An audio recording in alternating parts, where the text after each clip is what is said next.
అటు విద్యాసాగర్రావు పుస్తకావిష్కరణ కార్యక్రమంలో CM Revanth Reddy hot comments చేశారు. రాజకీయాలు పూర్తిగా మారిపోయాయని అన్నారు. పార్టీ ఏదైనా పదవి ఉండాలని చాలా మంది అనుకుంటున్నారని, అందుకే ఫిరాయింపులు పెరిగాయని చెప్పారు. సిద్ధాంతం కోసం పనిచేసే వాళ్లు రాజకీయాల్లోకి రావాలని వ్యాఖ్యానించారు. పాలకపక్షం ప్రతిపక్షం కలిస్తేనే ప్రభుత్వమన్న సీఎం రేవంత్ ఎన్నికల సమయంలోనే రాజకీయాలు చేస్తామని, తర్వాత అభివృద్ధి లక్ష్యమని చెప్పారు. తెలంగాణ అభివృద్ధి కోసం అందరితో కలిసి పనిచేస్తామని తెలిపారు. రాష్ట్ర అభివృద్ధికి సహకరించాలని ప్రధాని కోరినట్లు చెప్పారు. తెలంగాణ పోటీ ఏపీ అమరావతితో కాదని ప్రపంచంతో అన్నారు సీఎం రేవంత్ రెడ్డి.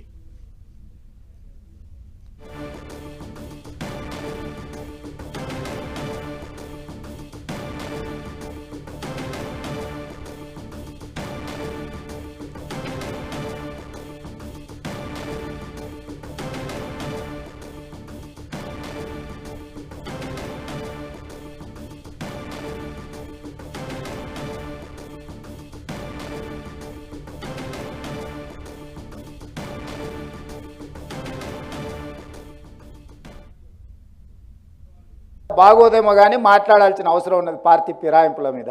పార్టీ ఫిరాయింపుల గురించి చర్చలు సిద్ధాంతపరమైన భావజాలం.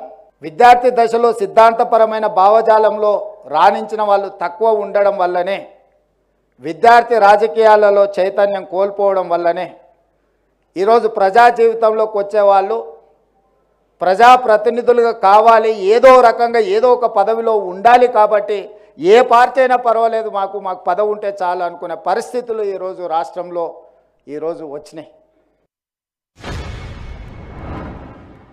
ఆ శాసనసభలో ప్రభుత్వం అంటే అధికార పార్టీలో గెలిచిన వాళ్ళే కాదు, ప్రభుత్వము అని అంటే ప్రతిపక్షము పాలకపక్షం కలిస్తేనే ప్రభుత్వం. ఈరోజు కాంగ్రెస్ పార్టీలో గెలిచిన 65 మందే ప్రభుత్వం కాదు, 119 మంది శాసనసభ్యులు కలిస్తేనే ప్రభుత్వం. అందులో ఎవరి బాధ్యత వాళ్ళు నిర్వహించడానికి రాజ్యాంగంలో ఎవరికి వాళ్ళ పాత్రను విభజించి చూపించారు. ఈ 65 మంది విధానపరమైన నిర్ణయాలు తీసుకుంటారు మంత్రివర్గ ఆమోదంతో. అందులో లోపాలు ఉంటే ఎత్తి చూపడానికి ప్రధాన ప్రతిపక్షానికి ఉంటాయి. అదేవిధంగా విపక్షాలకు సంబంధించిన నాయకులకు కూడా ఒక ఫ్లోర్ లీడర్ ఉండడం, ఆయా పార్టీలు ఆ విధానాలలో ఉన్న లోపాలను ఎత్తి చూపడానికే మనం ఈ చట్టసభలను ఏర్పాటు చేసుకున్నాం. కాలక్రమేణా ఆ స్ఫూర్తి కోల్పోయినాం. ఈరోజు మా పార్టీ మా ప్రభుత్వం సిద్ధంగా ఉంది. అందుకే నేను వచ్చిన దాదాపుగా ఈ 13 నెలల్లో ఏ ఒక్క రోజు కూడా ప్రతిపక్షానికి సంబంధించిన శాసనసభ్యులను సభల నుంచి మేము బహిష్కరించలేదు.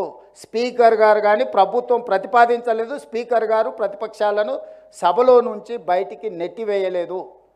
ఎందుకు అంటే చర్చ జరగాలన్న ఆలోచనతోనే, వాళ్ళ అభిప్రాయాన్ని చెప్పనిద్దాం మనం అన్న ఆలోచనతోటే సభలో నుంచి 13 నెలల ఏ ఒక్క ప్రతిపక్ష సభ్యుని కూడా మేము సభలో నుంచి బహిష్కరించలేదు. ఈ విధానాన్ని ఇంకా ఇంప్రూవ్ చేసుకోవాల్సిన అవసరం ఉన్నది. ఎలాంటి భేషజాలు లేవు. తెలంగాణ రాష్ట్ర అభివృద్ధిలో భాగంగా ఎవరి సహకారాన్ని తీసుకుంటాను, ఎవరినైనా నేను కలుస్తాను. ఎన్నికలు వచ్చినప్పుడే నా పరంగా రాజకీయాలు, ఎన్నికల తర్వాత తెలంగాణ రాష్ట్ర అభివృద్ధి లక్ష్యంగా అందులో అనుభవం కలిగిన సాగర్జీ లాంటి వాళ్ళ అనుభవాన్ని మనం తీసుకుంటే ఈ తెలంగాణ రాష్ట్రానికి ఎంతో మేలు జరుగుతుంది. నిన్నగాక మొన్న ప్రధానమంత్రి గారితో నేను మాట్లాడినప్పుడు కూడా స్పష్టంగా చెప్పిన, మీరు 5 ట్రిలియన్ ఎకానమీ గురించి ఈ దేశ ఆర్థిక సంపదను పెంపొందించాలని మీరు ఈ దేశం ముందు పెట్టారు. 5 ట్రిలియన్ ఎకానమీకి మనం చేరాలి అని అంటే నా తెలంగాణ రాష్ట్రం నుంచి నేను 1 ట్రిలియన్ ఎకానమీని కాంట్రిబ్యూట్ చేస్తా. 1 ట్రిలియన్ ఎకానమీని కాంట్రిబ్యూట్ చేయాలంటే ప్రధానమంత్రిగా మీరు మాకు కొన్ని అనుమతులు ఇవ్వాలి, కొంత సహకరించాలని సూటిగా ప్రధానమంత్రి గారిని నేను విజ్ఞప్తి చేసిన. విశ్వనగరంగా పెరగాలి. పదే చాలా సందర్భాల్లో చర్చలు వచ్చినప్పుడు ఆంధ్రప్రదేశ్తో పోటీ పడదాం, మనకంటే అమరావతి ముందుకెళ్తుంది.